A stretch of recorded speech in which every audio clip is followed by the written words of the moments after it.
안녕하세요. 무협의 모든 것을 다룬다. 초리대감입니다. 이번에 다룰 내용은 김용 소설에 대한 궁금증을 작가에게 직접 물어보는 김용 무협 소설에 대한 궁금증, 김용이 답하다. 김용 작가에 대한 궁금증 편입니다. 그럼 시작해볼까요?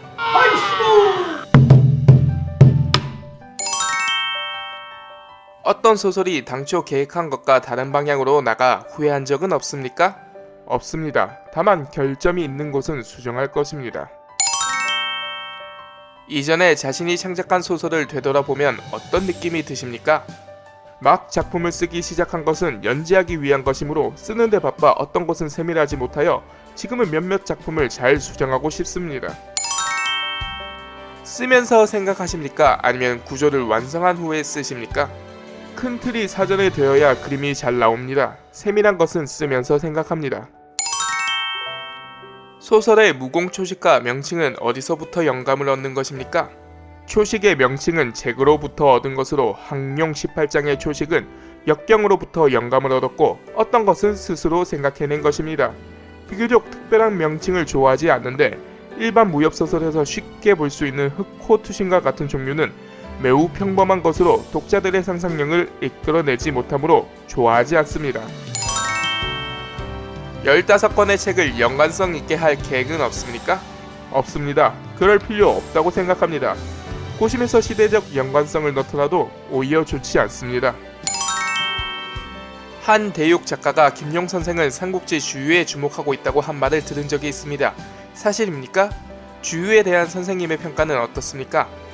저는 일본에서 이케다 다이사쿠 선생과 대화하면서 정사를 근거로 삼국연의가 주유와 제갈량의 관계를 크게 왜곡했음을 이야기하면서 적벽대전에서 동호와 촉한, 연합군의 승리에 주요한 요인은 주유와 성원의 공로이며 제갈량은 반개의 참모에 불과했음에도 불구하고 삼국연의는 주유의 공헌을 말살하고 게다가 그를 추화시켰다고 말한 바 있습니다.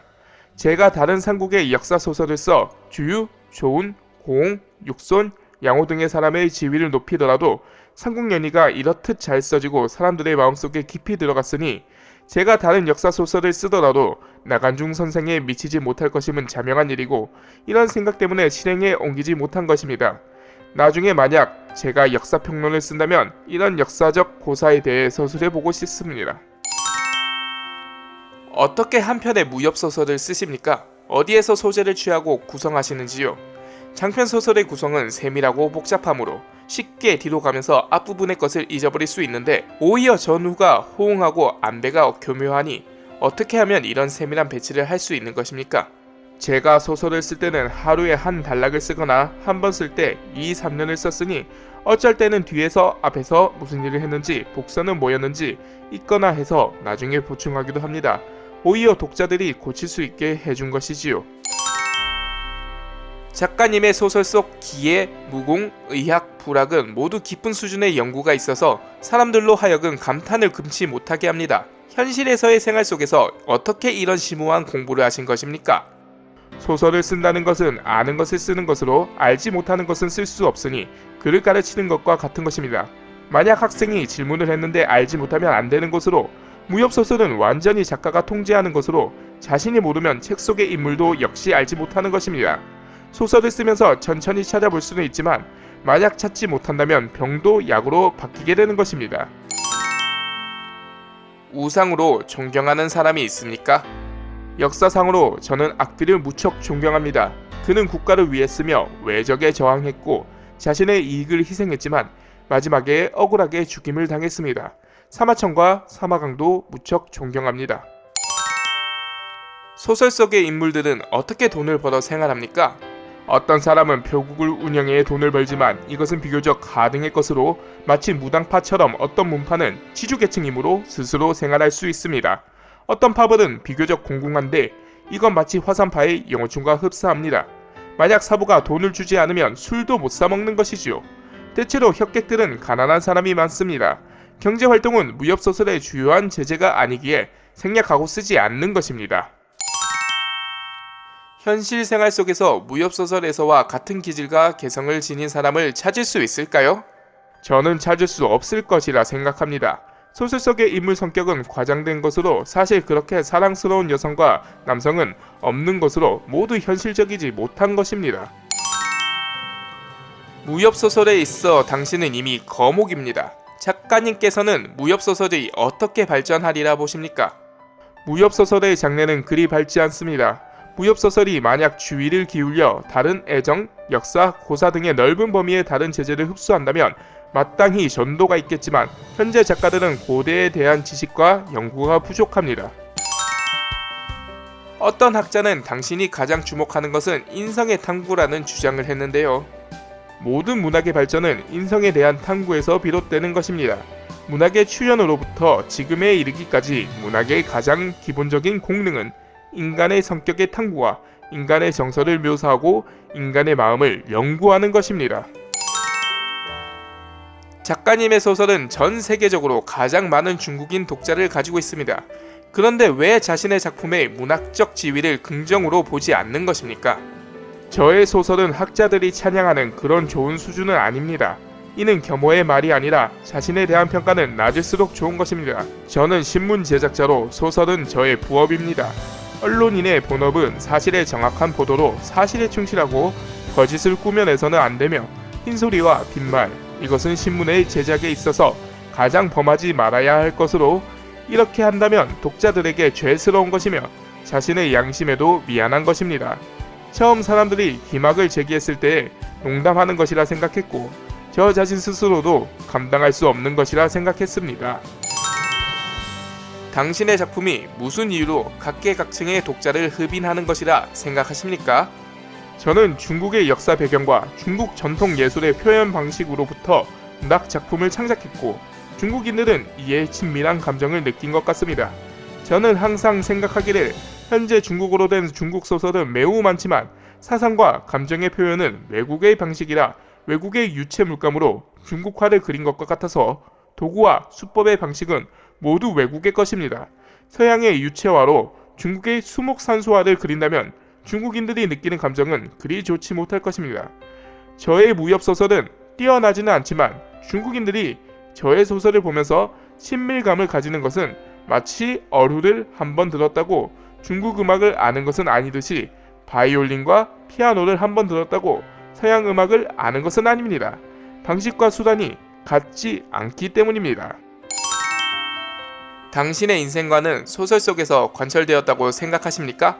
소설 속에서 가장 좋아하는 인물은 누구입니까?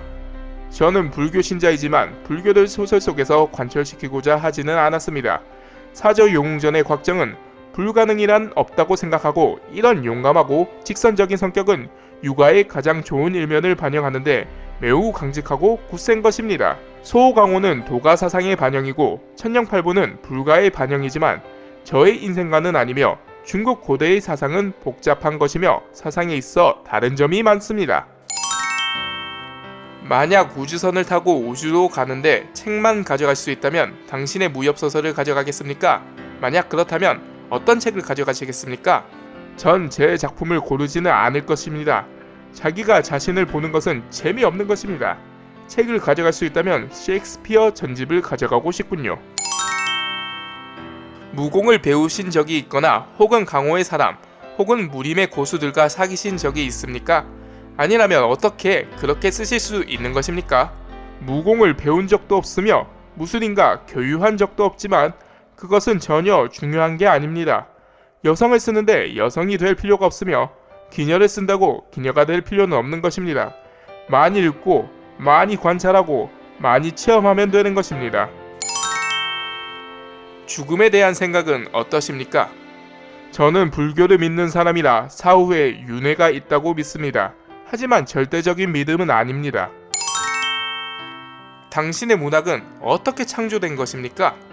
책을 많이 보았습니다. 어렸을 적부터 책 읽는 걸 좋아했습니다. 처음 무협소설을 쓸 때의 심리 상태는 어떠하였습니까? 마음속에 이야기가 떠오르면 무협소설에 넣은 것입니까? 아니면 마음속으로 소설의 구성과 다른 관련 내용을 구상한 다음에 소설을 쓰기 시작하십니까? 처음 무협소설을 쓸 때는 어떤 계획도 없었는데 신문에 연재되기 시작한 것입니다. 당시 기분 내키는 대로 절반을 쓰고 바쁘게 써내어 간 것으로 필명조차 생각해내지 못해서 제 이름의 용자를 쪼개 김용으로 나눠 사용하게 된 것입니다. 두 번째 작품을 쓸 때는 구성의 대강을 구상한 다음 쓰기 시작했습니다. 소설 중의 인물의 이름과 무공초식의 명칭은 어디서 영감을 얻으십니까? 이름을 설정할 때 그 사람의 개성과 출생 배경 등등을 만듭니다. 무공초수의 명칭에 관해선 그 사람의 문학적 기초가 비교적 튼튼하다면 심오한 이름을 사용할 것이고, 무공을 사용하는 사람도 이와 관계 있습니다.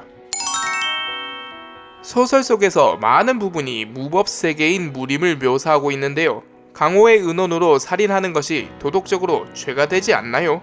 물론 죄가 됩니다. 하지만 옛적에는 이는 도덕적으로 허용되었던 것입니다. 심지어 간부에서도 반드시 복수하는 이런 일을 허용했습니다.